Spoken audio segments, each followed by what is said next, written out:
მოგესალმებით, მადლობა მოწვევისთვის. თავისუფლებას ინდისის პატიმრებს, თავისუფლება ნიკა მელიას, სოლიდარობა მას, რომელსაც ერთდებით ყველა ამ სოლიდარობაში. კიდევ წელიწადითა და 6 თვით მიუსაჯა პატიმრობა, როგორც პოლიტიკურ პატიმარს. დიახ, ჩვენ ცხოვრობთ ქვეყანაში, სადაც ნომინალურად პირველი პირი, ხო, პრემიერ-მინისტრი ზოგადადაც ყველა საპარლამენტო რესპუბლიკაში არის მთავარი აქტორი, პოლიტიკური აქტორი, სადაც პრეზიდენტი არის ნომინალური ფუნქციების შემსრულებელი. ყაველაშვილისნაირ პრეზიდენტზე არ გულისხმობ, ბუნებრივია ის ისედაც ნომინალურიც არ არის, მაგრამ როდესაც ესეთი პირი, ქვეყნის პირველი პირი, რამდენიმე დღით ადრე ტრაგიკული მოვლენების წლისთავიდან, ხო, 18 წლისთავიდან, ხო, ხვალ იწყება ეს მძიმე დღეები საქართველოსთვის.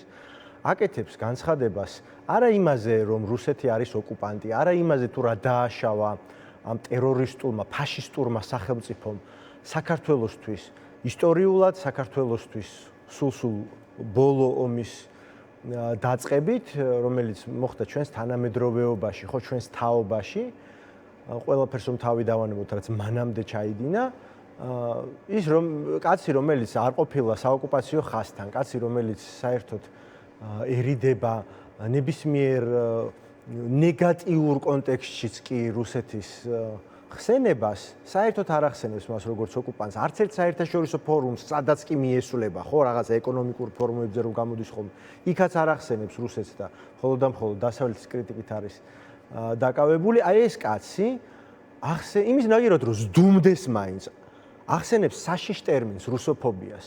რუსოფობია არ არის უბრალოდ რაღაცა ქსენოფობიის ერთ-ერთი ტერმინი, ხო? იმიტომ რომ ქსენოფობია არსებობს და ბევრი კონკრეტული ერის შიშიც გამოიხატება აი ამ კომპოზიტით, ხო? ამ ფობიით, აი ამ სიტყვების წყობით, მაგრამ რუსოფობია არის რუსული იმპერიალიზმის ტერმინი. ეს არის ვერბალური ინსტრუმენტი, რომელსაც იყენებს პუტინის რუსეთი, რომელსაც იყენებდა მანამდე ყველა მონარქი თუ მმართველი რუსეთის იმპერიიდან მოყოლებული. რუსოფობიის საფარქვეშ აწარმოებს დამპყრობელ ომებს, სისხლიან ომებს. აი ეს არის საკთავარი.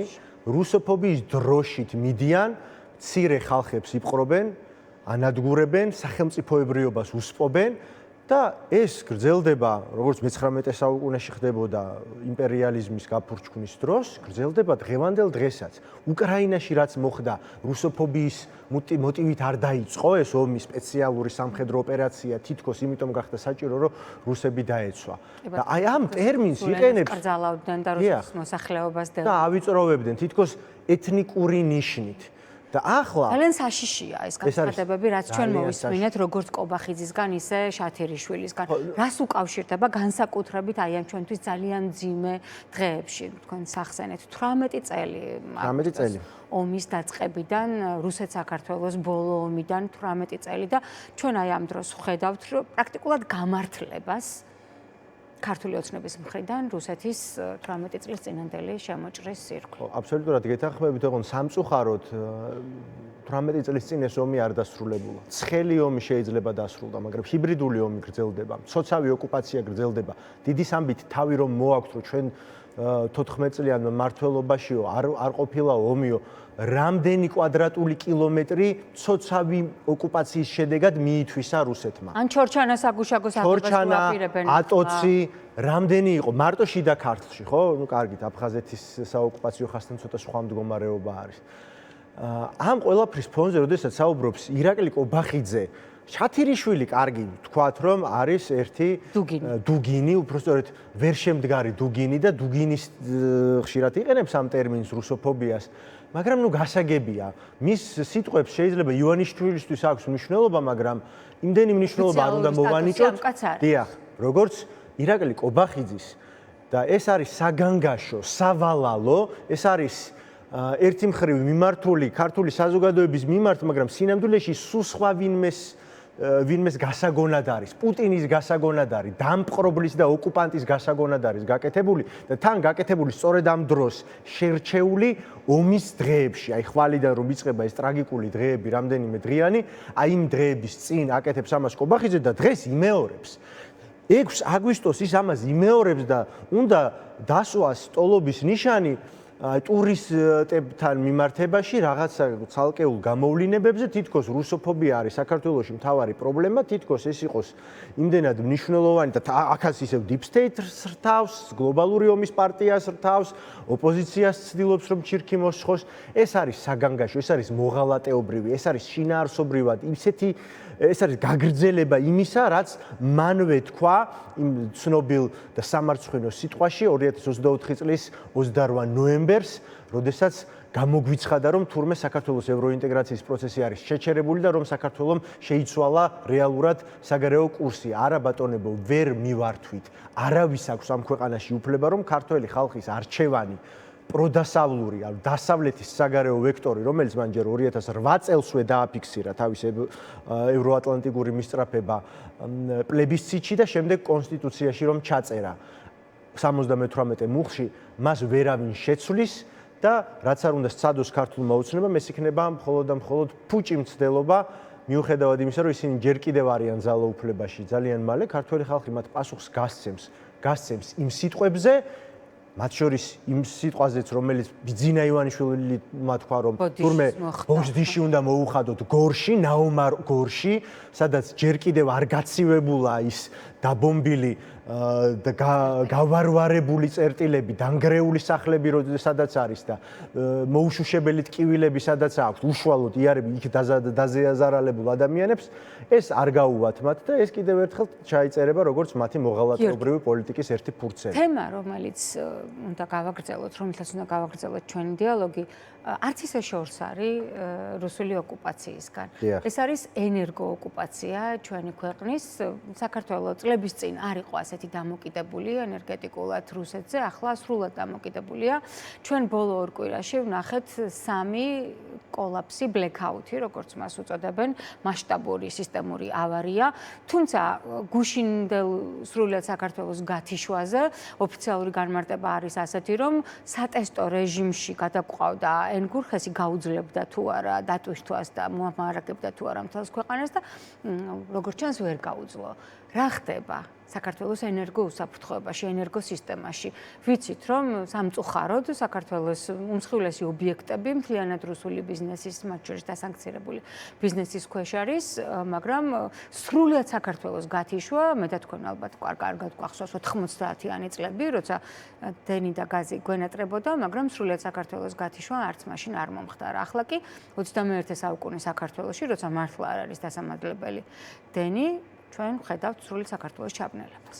თქვენ აბსოლუტურად სწორი აქცენტი გააკეთეთ და კავშირს გაუსვით ხაზი ოკუპაციასთან და ენერგოდამოკიდებულებასთან. საერთოდ ნებისმიერი დამოკიდებულება ეკონომიკური ხასიათის ოკუპანტზე არის ძალიან ცუდი.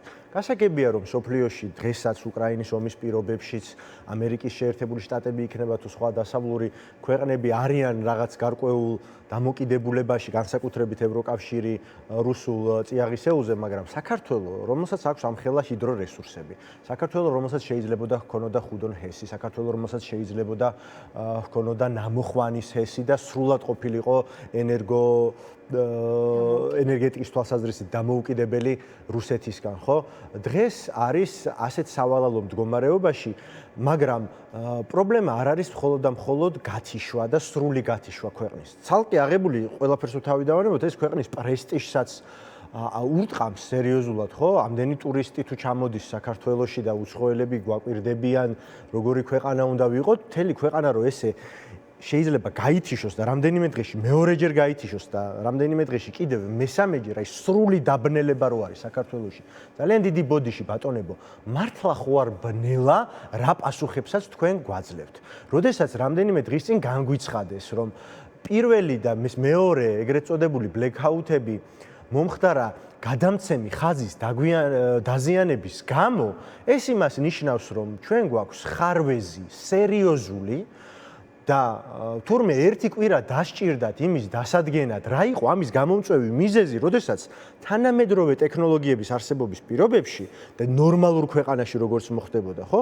უნდა იყოს ამისი დაზღვევის მექანიზმი, უნდა იყოს ამისი პრევენციის მექანიზმი, ავტომატიზებულ რეჟიმში უნდა ხდებოდეს ინფორმაციის დამუშავება, გენერირება და სარეზერვო ქსელზე გადართვა, ხო? თუ ერთი ხაზზე არის დამოკიდებული მით უმეტეს მთელი ქვეყნის გათიშვა შეიძლება ამაზე იყოს დამოკიდებული. ან რატო იყო დაზიანებული? რა მიზეზით იყო დაზიანებული? ხომ არ დაძველდა შემთხვევით. სხვა რაიმე მიზეზით ხომ არ იყო ექსპლუატაცია ვადა გასულიან რაიმე ისეთი მიზეზი იყო, რომელიც შეიძლება სხვა ქსელებსაც და სხვა ხაზებსაც ეხებოდეს და ნებისმიერ დროს ხომ არა ვართ ჩვენ იმ საფრთხის წინაშე რომ კიდევ დავბნელდეთ. ან იქნებ კიდევ უარესი რამ ხდება, რასაც გვიმალავენ. იმიტომ რომ ეხლა გუშინდელი გათიშვის შემდეგ, რაც ჩვენ გაგვცეს პასუხი არის, რომ სატესტო რეჟიმზე გადავედითო და დიდი ბოდიში. თქვენ ლაბორატორიის თეთრი ვირთხები ხომ არ გგონივართ? თუ სატესტო რეჟიმზე იყავით და ის რისკი გათვალეთ, რომ შეიძლებოდა მთელი ქვეყანა გათიშულიყო, რატომ არ უთხარით ადამიანებს, რომლებიც იყვნენ მეტროს სადგურებში, რომლებიც მგზავრობდნენ მეტროს მატარებლებში და გვირაბებით მოუწიათ იქიდან გამოსვლა. რატომ არ უთხრეს? ქართული ოცნების წევრების, ეგრეთ წოდებული პარლამენტის დეპუტატების მოსაზრება მაგასთან დაკავშირებით კრიმინალს ვერ მივცემდითო შესაძლებლობას, რომ წინასწარ გაგვეფრთხილებინა, რომ შუქი ჩაქრებოდა. კრიმინალს ვერ მისცემდნენ შესაძლებლობას, ხო, კრიმინოგენური მდგომარეობა პირველი 6 თვის მონაცემებით 2026 წლის არის გაზრდილი ჯერ ერთი და ყველაზე მეტად გაზრდილი არის გასული წლის ანალოგიური მონაკვეთის მაჩვენებელთან შედარებით ნარკოდანაშაულის 67%-ით და 92%-ით არის 77% სამოხელეო დანაშაული, ანუ კორუფციის დანაშაულები და 92%-ით ნარკოდანაშაული. ნარკოპანდემიაში რომ მიხჩობა ეს ქვეყანა და კრიმინალს ვერ მივცემდით ამის შესაძლებლობასო და შავი ზღვის სანაპიროზე უცხოელი ტურისტები შეშინებულები დარბოდნენ, რომ დრონებით შეტევას ხომ არ აქვს ადგილიო. აი ესეთ მდგომარეობამდე მიიყვანეს მათ ეს ქვეყანა, მაგრამ პრობლემა იცით რაშია, რომ აი თქვენ სწორად ახსენეთ, დასანქცირებული კომპანია არის თელასის ყოველ შემთხვევაში საფრთხის ქვეშ არის პირდაპირ საფრთხის ქვეშ, იმიტომ რომ ინტერრაო არის რუსული კომპანია. აი ეს მომწოდებელი დისტრიბუტორი, ქსელის მართვაზე პასუხისმგებელი და მომხმარებლებამდე ელექტროენერგიის მიმტანი კომპანიები ისე არის ერთმანეთში აღრეული, რომ ყველა შეუძლია ერთმანეთისკენ გაიშვიროს ხელი, ერთდროულად ყველა დამნაშავე იყოს, თან არავინ იყოს დამნაშავე. ცოტა ხნის წინ აგერ ზარდიაშვილი, რა ვიცი, მე დარწმუნებული ვარ, რომ მაგის გამო საერთოდ არ მიუციათ პოლიტიკურ პასუხისგებაში, რომ ესეთი ბლეკაუთი მოხდა და ირონიულიც იყო, რომ მისი გათავისუფლების შემდეგ ისევ განმეორდა, ხო, ეს კოლაფსი. ზარდიაშვილს რა კავშირები ჰქონდა მდინარაძესთან, ეს შეიძლება კიდევ სხვა საკითხი იყოს და ვიცით როგორ ხდება ქართული ოცნების სისტემა. კავშირში ეს ყველაფერი. რა თქმა უნდა არის კავშირში, ოღონდ კავშირში სწორედ ამას ვამბობ, რომ კავშირში არის იმასთან, რომ მდინარაძის პროტეჟე იყოს სინამდვილეში და არა ყობახიძის, ხო ესენი დამოკიდებლად არ არის. ამ შემთხვევაში ამას არსებითი მნიშვნელობა არ აქვს, მათ რაღაცა ბიზნეს კარის თამაშებზე ვის გაწირავენ და ვის გამოწირავენ. თავარი ის არის, რომ პასუხისგებლობას ამაზე არავინ იღებს და არც გვეუბნებიან. თუ არ იციან ორმაგად არაკომპეტენტურები არიან და თუ იციან და არ გვეუბნებიან, ეს არის დანაშაული საზოგადოების წინაშე, ნულოვანი ანგარიშვალდებულება, მაგრამ როდესაც შენ ესეთი ქსელი და უწყებები გაქვს და სისტემა, მათ შორის ელექტროსისტემა გაქვს მოწყობილი არა ენერგეტიკულ და ქვეყნისთვის სტრატეგიული მნიშვნელობის საჭიროებებზე მომსახურებისთვის, არამედ იმისთვის, რომ შენს კონკრეტული ჯგუფის ხროვის, აი კორუფციაში ჩაფლული ადამიანების ჯგუფის პირადი ეკონომიკური ინტერესების მომსახურებისთვის და ბიძინა ივანიშვილის მომსახურებისთვის. აი აქ ხდება ისეთი რამ, რაც მოხდა ელექტროსისტემაში. ამ სისტემაში ბიძინა ივანიშვილი და მოდით მაყურებელსაც აუხსნათ რა კავშირშია, რატომ გაჩნდა ეჭვები ბიძინა ივანიშვილის ერთ-ერთ მთავარ ბიზნესზე, მაინინგებზე საქართველოში, რატომ ჩნდება კრიპტოვალუტაზე გადამისამართება, რომ იმდენ ელექტროენერგიას მოიხმარს კრიპტო მაინინგი დღეს საქართველოში, რომ სისტემა ვეღარ უძლებს. ეს აუხსნათ თუ შეიძლება პოპულარულ ენაზე, იმიტომ რომ ძალიან ტექნიკური საკითხია. ტექნიკური საკითხებია, ზოგადად ტექნიკურ ნაწილში საზოგადოება უნდა იცოდეს, რომ როდესაც არ არის დივერსიფიკაცია, შეიძლება და ხდება ესეთი რაღაცები, რაც მოხდა გუშინ და რამდენიმე დღის წინ და აგერ რამდენჯერმე განმეორდა. რაც შეეხება კორუფციულ კომპონენტს ამ საკითხში, ხო? ჩვენ ჯერით ზუსტად არ ვიცით რა მოხდა და მე არ მივცემ ჩემთვის უფლებას რომ რაღაც ექსპერტული დასკვნა დავდო რა მოხდა რეალურად, მაშინ როდესაც გვიმალავე, მაგრამ ჩვენ გვაქვს ლეგიტიმური ეჭვები, ხო? არის ინფორმაცია, რომელიც გვაძლევს ლეგიტიმური ლოგიკური ჯაჭვის და დასკვნის გამოტანის შესაძლებლობას. რა შეასაქმე იმაში, რომ ეს მაინინგი კრიპტოვალუტის და საზოგადოების დიდ მონაწილემა იცის ეს, რასაც ნიშნავს, არის პირდაპირ მიბმული იმაზე, რომ უნდა ის მოიხმარს ძალიან დიდი რაოდენობით ელექტროენერგიას. ჩვენ ვიცით, როგორც მოაწყვეს მათ, ხო, ცალკეულ პერიფერიულ თუ სპეციალურ ზონებში, როდესაც გაათავისუფლეს გადასახადისგან საერთოდ უფასო ელექტროენერგიას რომ მოიხმარდნენ და აგუგუნებდნენ აი ამ სერვერებს, ამ მაინერებს და როდესაც ბიძინა ივანიშვილის პირად კომპანიაზე არის საუბარი, ხო, აქ არ არის რაღაცა მცირე რაოდენობაზე და შესაბამისად არც ელექტროენერგიის მცირე მოხმარებაზე საუბარი. სვანეთში რა ხდებოდა გახსოვთ, მე შევახსენებ საზოგადოებას, რომ იქ რაღაც ხატზე დაფიცება წავიდა, რომ არ წავიდო და იქ მაინინგს შეწყვეტდნენ. ბიძინა, ხო? აღარ დავაყენებთ მაინინგს. ხო, აღარ დავაყენებთ მაინერებსო. შესაბამისად ბიძინა ივანიშვილის ეს უდიდესი უმსხვილესი კომპანია, სადაც საუბარი არის ასეულობით მილიონის და მილიარდის ოდენობის კრიპტოვალუტის გამომუშავებაზე, ხო? მაინინგი ამ რაღაცა როგორც მაღაროს პრინციპი არის ფიზიკურად და მატერიალურად, ასე არის დაახლოებით კრიპტო სამყაროში და ელექტრონულ სამყაროში. მოიხმარს ძალიან დიდი რაოდენობით ელექტროენერგიას. ამავდროულად, როდესაც არის ძალიან დიდი მოთხოვნა და შესაბამისად მიწოდება ელექტროენერგიაზე. იმის გათვალისწინებით, რომ 1 აპრილს ამ წლისა 30%-ით გაძვირდა ელექტროენერგიის ტარიფი, ხო? ამ ყველაფრის გათვალისწინებით, როდესაც ამხელა თანხები შედის ბიუჯეტში და ყოველ შემთხვევაში იმ კომპანიებში, რომელიც არიან ამაზე პასუხისმგებელი და მმართველები, სადაც თბილისის შემთხვევაში ყავს დასანქცირებული რუსული კომპანიის, შვილობილი კომპანია, რომელიც პირდაპირ შეიძლება იქნას დასანქცირებული, აი ამ ყველაფრის პირობებში ვიღებთ ჩვენ კოლაფსს. კორუფციული ინტერესები ზოგადად, არა მხოლოდ ბიძინა ივანიშვილის მაინინგის, არამედ ზოგადად ნებისმიერ სისტემაში, რომელსაც ეხება კორუფციული ინტერესები, ჩვენ ვიღებთ მსგავს ხარვეზებს და შეიძლება მოხდეს ისეთი კოლაფსები, როგორიც მოხდა ელექტროსისტემაში.